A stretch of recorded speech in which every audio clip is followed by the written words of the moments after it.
He woke with a gasp. The air was cold, sharp. It bit at his lungs with each breath. He was alone. A sea of black sand stretched in all directions. Above, the sky was not sky, but a swirling vortex of colors unseen in any human world. Fear, primal and sharp, pierced him. He stumbled to his feet, legs shaky. His hand instinctively reached for a phone that wasn't there. No signal, no help. Only the sound of his own ragged breathing broke the silence. Where was he? How did he get here? The questions echoed unanswered in the vast emptiness. He remembered the whisper. A voice, raspy and ancient, had promised him a choice: eternal sleep or unimaginable wealth. He had scoffed, dismissing it as a figment of his sleep-addled mind. Now, surrounded by the evidence of his nightmare, the memory sent shivers down his spine. This was no dream. This was something far worse. This was real. The rules were simple yet terrifying. 1,000 pictures, 1,000 videos. Each one had to capture the essence of horror, the raw, visceral fear that clawed at the edges of his sanity. And he had to do this every year. A year in this desolate wasteland. A year facing his deepest fears.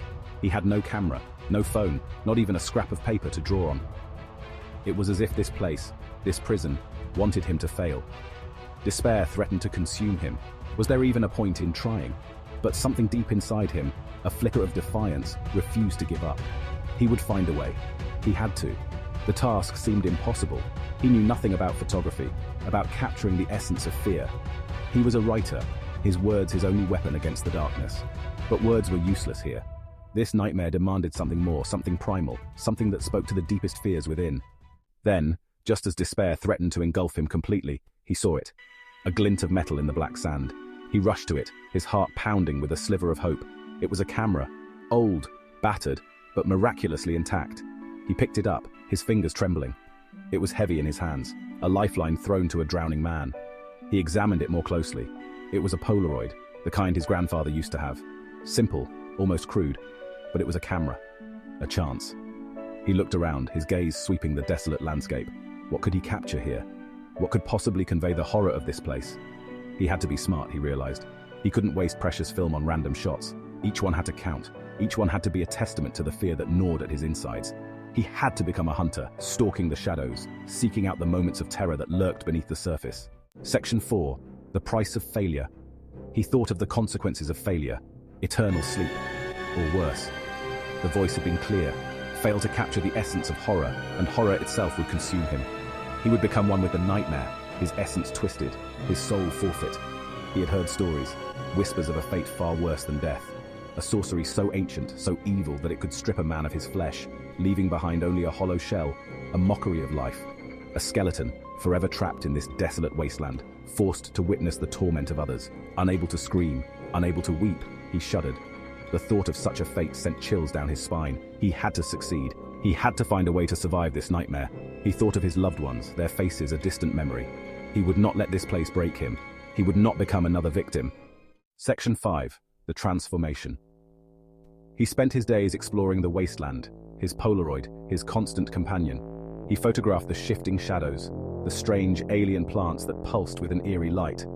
He captured the terror in the eyes of the creatures that lurked at the edge of his vision, drawn to his fear like moths to a flame. He experimented with light and shadow, using the camera to distort his surroundings, to create images that were both beautiful and grotesque. He learned to see the horror in the mundane, to find the unsettling in the ordinary. His fear, once his greatest enemy, became his muse. He felt a change within himself.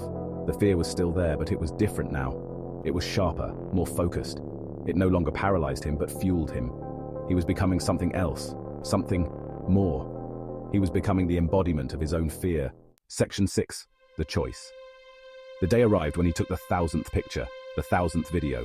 He stood on the precipice of his nightmare, the weight of his ordeal etched on his face. The swirling vortex above seemed to pulse, a monstrous eye staring down at him. The voice returned, a raspy whisper in the back of his mind.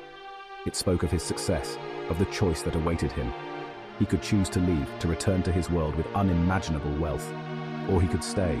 He could embrace the horror, become one with the nightmare. The camera felt heavy in his hand. A tool, a weapon, a shield. He had faced his fears, captured their essence.